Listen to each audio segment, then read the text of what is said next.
Hi everybody, welcome to the channel. My name is Bo, and in this video we're going to take a look at exactly how much money we made on our hoarder house. This video is a follow-up to a follow-up on my hoarder house series.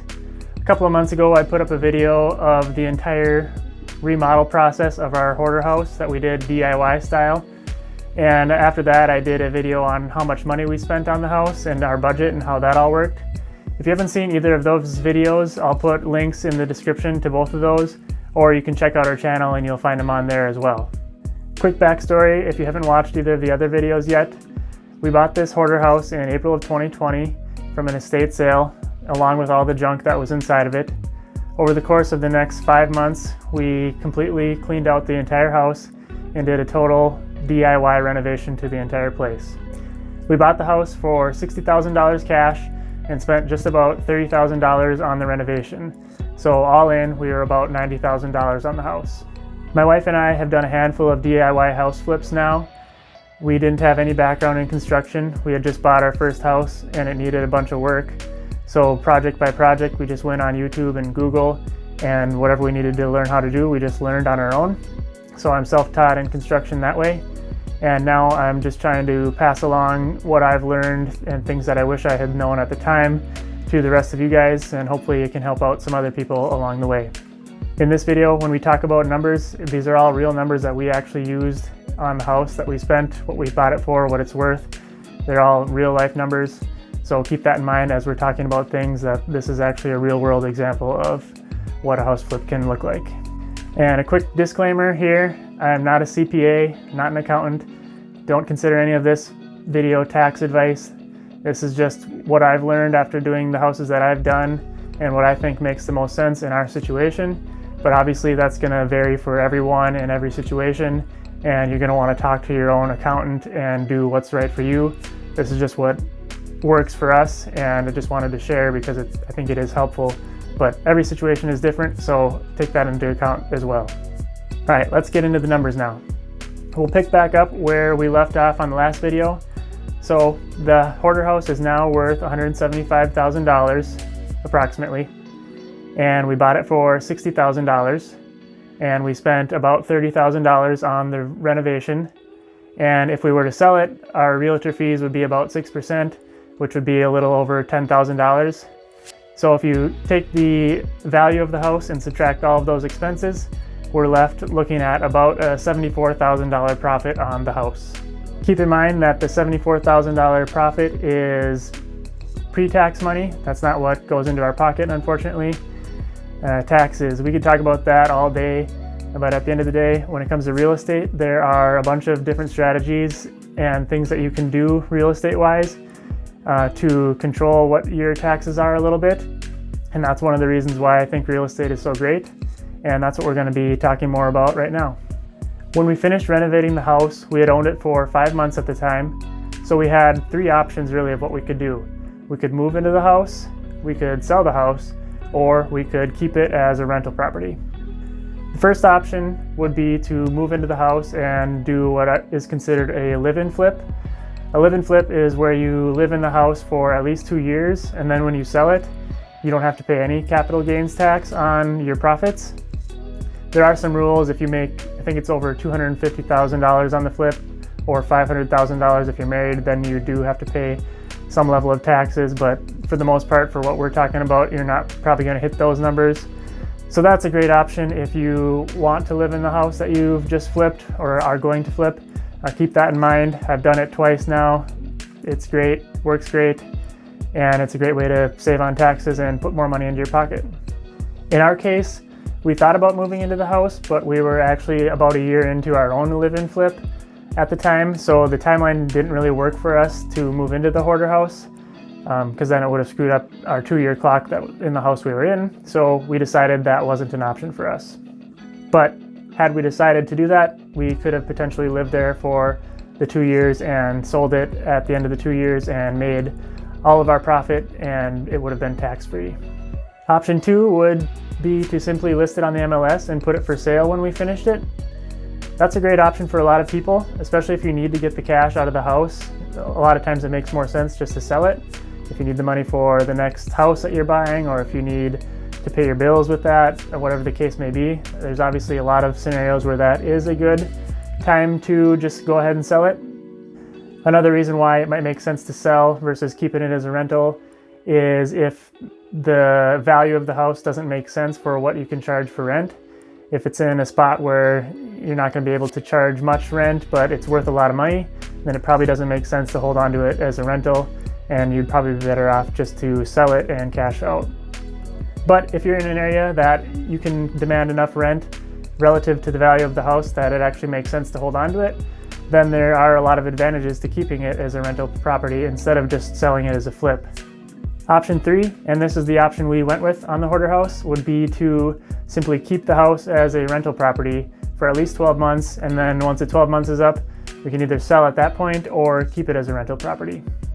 In our case, when we finished the house, we were in a position where we wanted to make the smartest decision tax-wise on what to do with the house. We didn't necessarily need to get all the cash back right away to pay our bills or anything like that. So we wanted to maximize what we got to keep in our pocket and to minimize our tax burden. So this is how I looked at our decision from a tax perspective and how I decided to keep the house as a rental like we did. Looking at the taxes on a flip, again, this is overly simplifying it and everyone's situation is going to be a little bit different, but this is just how I looked at it for myself. If we were going to be making a $75,000 profit, the first thing we had to worry about was our federal income tax. Our tax bracket would be roughly 22%.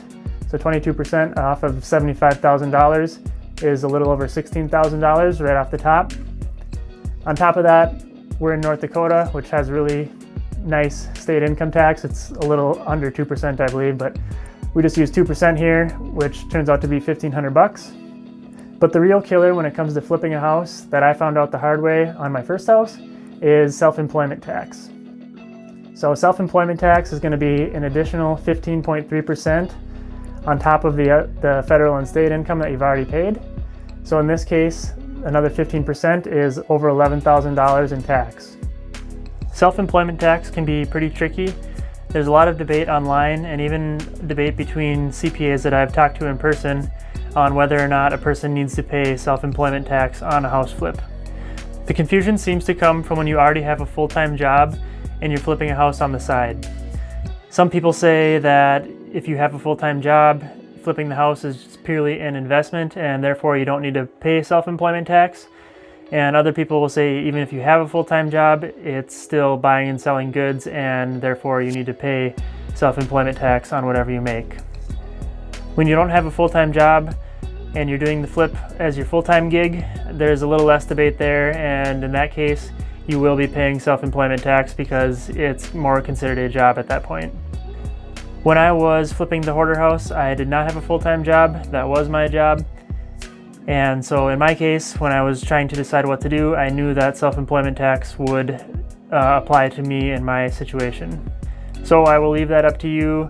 In your specific case, you should check with your own accountant and see what they say in regards to your self-employment status, because that 15% is going to be pretty significant no matter how much money you're planning to make on your flips. If we look at the total tax burden on our flip, it's a little over 39%, which turns out to be over $29,000 of our profit. So our take-home pay is cut down to $45,000. Now, $45,000 take-home pay on a single house flip is not bad, but after all that hard work, I want to try to keep as much of the money as I can to use on future deals. So I wanted to look and see if there was a better way to do it. And that way would be to keep it as a rental property. Now, there's a lot that goes into these rules, but the long story short is if you keep a rental property for over 12 months, 1 year, then when you sell it, the profits turn into a long-term capital gain instead of a short-term. And the reason that's important is because those are taxed very differently.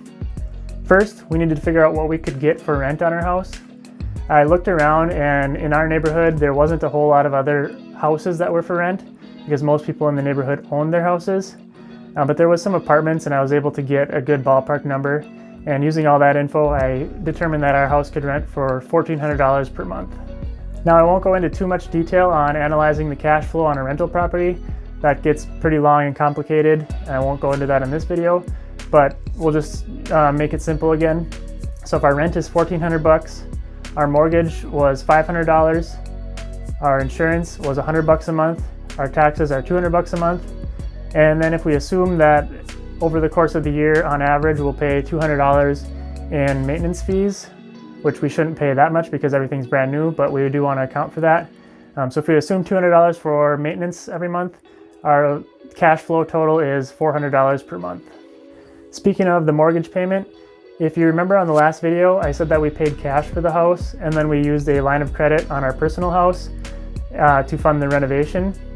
Well, after we finished the rehab of this house, we were able to go to a bank and they gave us a loan on the house for $100,000. So we actually pulled out more money than we had into the deal to begin with.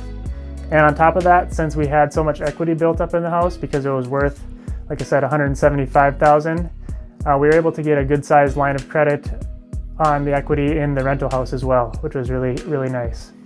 That being said, the mortgage payment on our $100,000 loan is $500 per month. So that's where I came up with that number.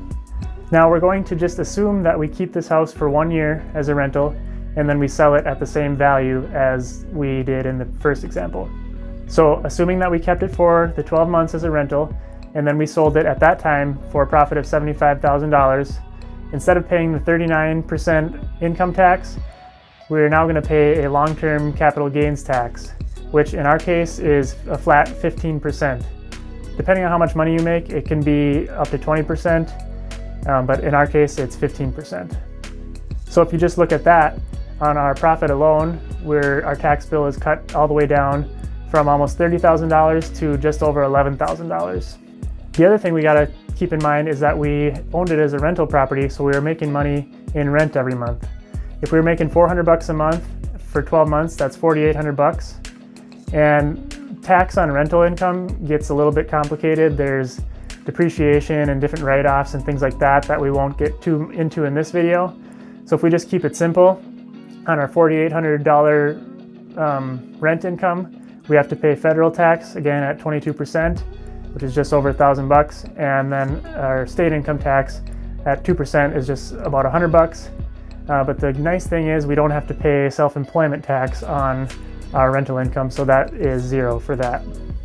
So if we take our $75,000 profit along with our $4,800 in rent, and we take away our taxes, we are left with a take-home pay of $67,000, which sounds a lot better than $45,000 if you ask me. Now, there's a lot of things to consider before you make this decision on your own.